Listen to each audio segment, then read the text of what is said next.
একবার একটা মা ঘরে রান্না করছিল, এমন সময় ছেলে এসে মাকে একটা চিরকুট ধরিয়ে দিল, বললো যে মা তোমাকে একটা বিল দিলাম, বিলটা পরিশোধ করো। মা বললো যাও তো, আমি কাজ করছি।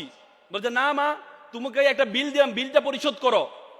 মা কাগজটা খোলার পর দেখলো ছেলে লিখেছে যে মা তুমি রান্না করার সময় বিভিন্ন সময় আমাকে বিভিন্ন জিনিস আনতে বলো, এটার জন্য 100 টাকা বিল। তুমি আমাকে গাছে পানি দিতে বলো, এটার জন্য 100 টাকা বিল।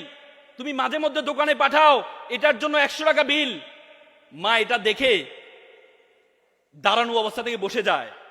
বসে যাওয়ার পর বাবা তুমি লিখেছ? বলছে মা হ্যাঁ আমি লিখেছি। বাবা তুমি লিখেছ? বলছে মা হ্যাঁ আমি লিখেছি। বললো যে এক কাজ কর, তোমার জন্য আমি একটু নুডলস রান্না করেছি, নুডলসটা তুমি খাও, আর তোমার বিলটা আমি নিয়ে আসতেছি, তুমি একটু ওয়েট করো।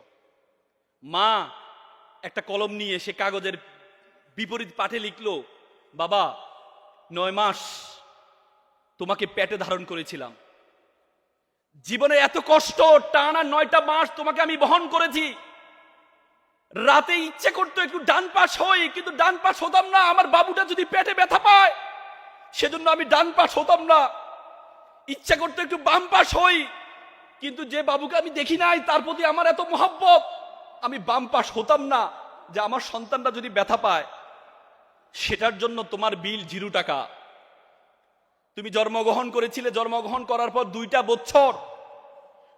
বছর যে পরিমাণ ঘুম ভেঙেছে আমার, যে পরিমাণ প্রায় 6 মাস টানা 6 মাস পরিমাণ ঘুম আমি ঘুমাই নাই আমার সন্তানের জন্য, সেটার জন্য বিল 0 টাকা। তুমি পিঠা পছন্দ করতাম, ওই দিন পিঠা রান্না করেছিলাম তোমার জন্য, পরিবারের সকলেই পিঠা খেয়েছে। সর্বশেষ একটি পোড়া পিঠা ছিল, সারাদিন কিছু খাইনি, চিন্তা করেছিলাম পিঠাটা খাবো। তুমি বাইরে থেকে দৌড়িয়ে এসে বললাম মা এটা কি অন্য পিঠা, এই পিঠাটা আমি খাবো। আমি তোমার দিকে একটু তাকিয়ে আমার সন্তানের হাসি দেখে নিজের পেটের মধ্যে যে খিদা আছে সেই খিদার দিকে আমি তাকাইনি, সেই খিদার দিকে আমি তাকাইনি। আমি তোমাকে সেই পিঠাটা দিয়ে দিয়েছিলাম, তুমি খাচ্ছ। আমার অন্তরের যে বাসনা, অন্তরের যে ভালোবাসা আমি প্রকাশ করতে পারিনি, সেই বিলের জন্য তোমার জন্য 0 টাকা। সন্তানকে যখন দেয়া হলো, সন্তান এটা দেখে মাকে জড়িয়ে ধরে কান্না করে বলল মা তোমার কাছ থেকে কোনো বিল আমি চাই না। চুমু খেয়ে ছেলে কান্না করে দিয়েছিল।